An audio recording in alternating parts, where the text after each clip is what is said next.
With me.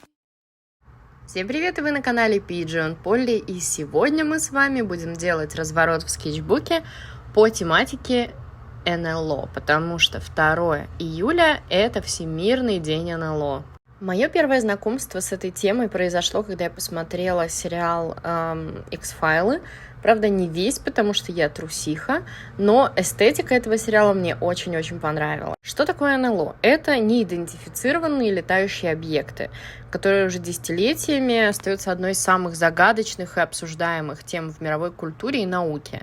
Есть множество свидетельств, начиная с древних времен и заканчивая современными записями, которые подогревают интерес к этой теме.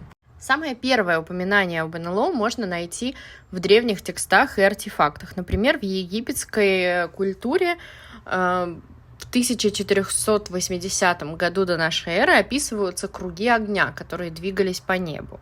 В средние века люди также фиксировали странные явления на небе и, естественно, наделяли их божественными знамениями или какой-то демонической силой. В 20 веке интерес к НЛО резко вырос, особенно знаменитый случай в Розуэлле, штат Нью-Мехико, в 1947 году, когда якобы разбился инопланетный корабль. Несмотря на официальное заявление властей о том, что это был всего лишь метеозонд, многие продолжают верить в то, что это было НЛО. Мне было бы очень интересно почитать ваши комментарии под этим видео на тему того, верите вы в инопланетный разум или не верите. Одни мы в этой вселенной и других вселенных или же нет. Будет любопытно.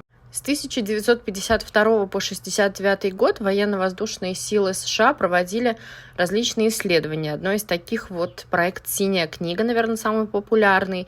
Его целью было изучение и анализ НЛО. Зарегистрировали более 12 тысяч сообщений об НЛО, из которых примерно 700 так и остались необъяснимыми. Также интересный инцидент в Кексбурге. В 1965 году в небольшом городке Кексбург, Пенсильвания, очевидцы видели, как странный объект упал в лес. Местные жители описывали его как металлический объект в форме желудя с иероглифами на поверхности. Власти быстро закрыли доступ к месту падения и заявили, что это был всего лишь метеор. А в 1977 году астроном Джерри Эймон зафиксировал радиосигнал, пришедший из космоса, который длился 72 секунды. Сигнал был настолько необычным, что Эймон написал рядом с распечаткой «Вау». До сих пор источник сигнала остается неизвестным. Если вам нравится идея НЛО и вообще всякое про НЛО и загадки и всякие неразгаданные и интересные штуки, я вам могу посоветовать канал, который мне очень нравится, Утопия Шоу. Они развенчивают всякие якобы неизвестные, необъяснимые мифы в том числе. Вот такой разворот у нас получился, довольно яркий. Мне кажется, он хорошо подходит этой тематике. Я впервые располагаю объекты на развороте именно таким образом. Решила попробовать новую композицию. Посмотрю, как это будет. Может быть, использую ее и в каких-то других своих разворотах на разные другие темы.